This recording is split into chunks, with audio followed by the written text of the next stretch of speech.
কামারপুকুর শ্রীরামকৃষ্ণ মঠ সংলগ্ন লক্ষ্মীজলায় চিরাচরিত প্রথা অনুযায়ী মঠের সাধু সন্ন্যাসীরা রবিবার রথযাত্রার শুভ দিনে একযোগে ধান রোপণ শুরু করলেন। শ্রীরামকৃষ্ণ মঠ সূত্রে জানা গেছে, শ্রীরামকৃষ্ণের পিতা ক্ষুদিরাম চট্টোপাধ্যায় যখন তার দেশের বাড়ি দেরিপুর গ্রাম ছেড়ে কামারপুকুরে আসেন, তখন তার বন্ধু স্থানীয় শুকলাল গোস্বামী লক্ষ্মীজলায় প্রায় 2 বিঘে জমি তাকে দান করেছিলেন। ক্ষুদিরাম প্রতি বছর নিজে ধান রোপণের কাজ শুরু করতেন, তারপর কৃষকরা বাকি ধান রোপণ করতেন।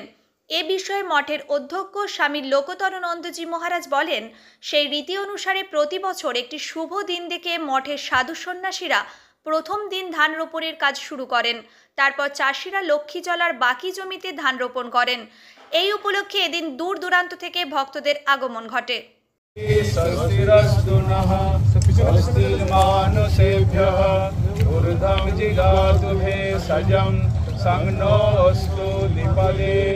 जय श्री गुरु महाराज जी की जय।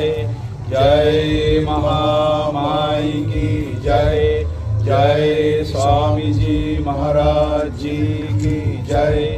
जय रघुवीर शीतला गंगा माई की जय। जय श्री श्री जगन्नाथ महाप्रभु जी जय। जय जय श्री श्री रघुवीर की जय।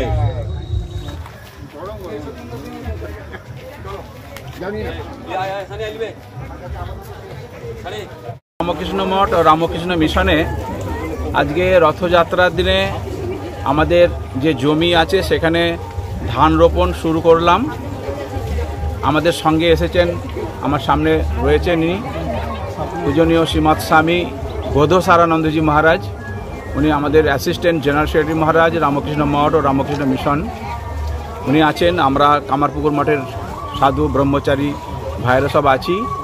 তো এই দিনের মাহাত্ম্য হচ্ছে, ভগবান শ্রীরামকৃষ্ণদেবের পিতৃদেব ক্ষুদিরাম চট্টোপাধ্যায় তার যে জমি ছিল প্রায় 2 বিঘা জমি, জমিটির নাম হচ্ছে লক্ষ্মীজলা।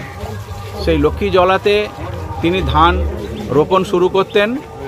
তার দেবতা, পূজিত দেবতা রঘুবীর, জয় রঘুবীর বলে তিনি 3টে গোছ ধান রোপণ করে দিতেন। তারপরে যে জন মনুষরা থাকতেন, সেই জন মনুষরা তারা বাকি ধান রোপণ করতেন। তো সেই জমিতে লক্ষ্মীজলাতে যা ধান উৎপাদন হতো, সেই উৎপাদিত ধানের দ্বারাই ক্ষুদিরাম চট্টোপাধ্যায়ের সংসার চলে যেত। সেই ছিল লক্ষ্মীজলার ইতিহাস।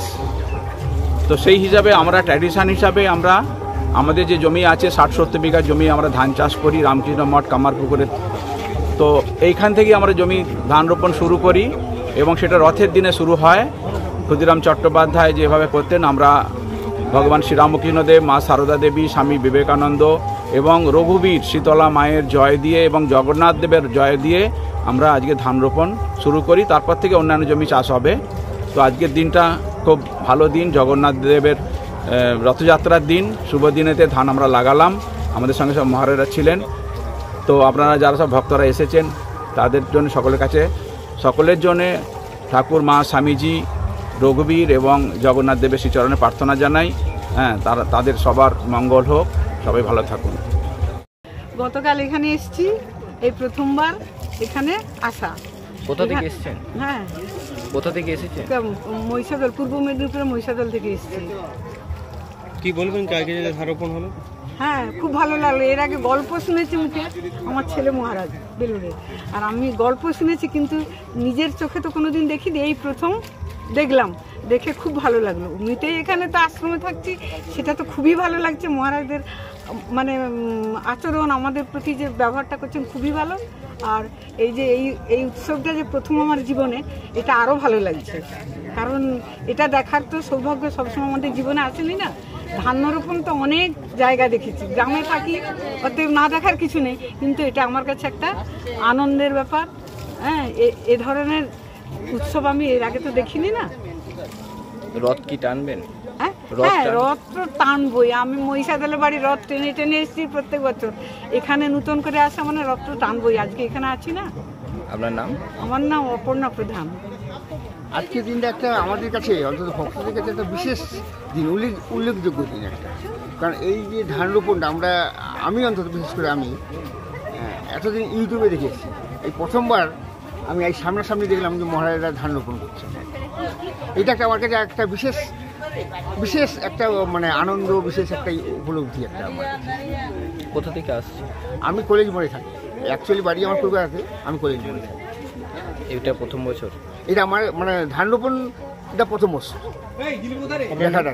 আমার নাম নিশীথ মহাপাত্র। রথ কি টানবেন? রথ তো আমি বরাবরই কিনে আসছি, আমি বরাবর আসি এখানে। আজকে 18 বছর ধরে আমি যাতায়াত করি কামারপুকুরে, কলকাতা থেকে আসতাম। আজকে একটা বিশেষ দিন, এই দিনে আমাদের খুব আনন্দ হয়, ঠাকুরের কাছে আসি এবং জগন্নাথ দেবের রথ উপলক্ষে রথে রশি টানি, এটাই আমাদের বড় মাতৃ মানে আনন্দ। এই যে ধান লাগানো, এসে খুব সুন্দর, এটা ঠাকুর করে গেছিলেন, তখন থেকে এই প্রচলনটা ঠাকুরের বাবা করে গেছিলেন, তখন থেকে এই প্রচলনটা শুরু হয়। প্রত্যেক বছর সাধু মহারাজারা এসে দান রোপণ করেন এই দিনে। কত বছর দেখছেন? আমি দেখছি আজকে 6-7 বছর। প্রতি বছরই আসেন? হ্যাঁ, প্রতি বছরই আসি। রথ টানেন? রথ টানি, রথ একদম শুরু থেকে শেষ পর্যন্ত টানি, ঠাকুরের কৃপায় এখন দেহরথটা ভালো রেখেছে তাই টানতে পারি। আপনার নাম? আমার নাম মিতা সরকার। বাড়ি এখানেই? বাড়ি আমার বারাসাত, বারাসাত মহাপুরুষ মহারাজার আশ্রমের কাছে। সব ছেড়ে ছুড়ে আমরা তো পালাবই, ফুল স্পিডে দৌড়ে যাবই, আমরা খেলবো, শিখবো, পড়বো, নাচবো, নতুন বন্ধু পাতাবই।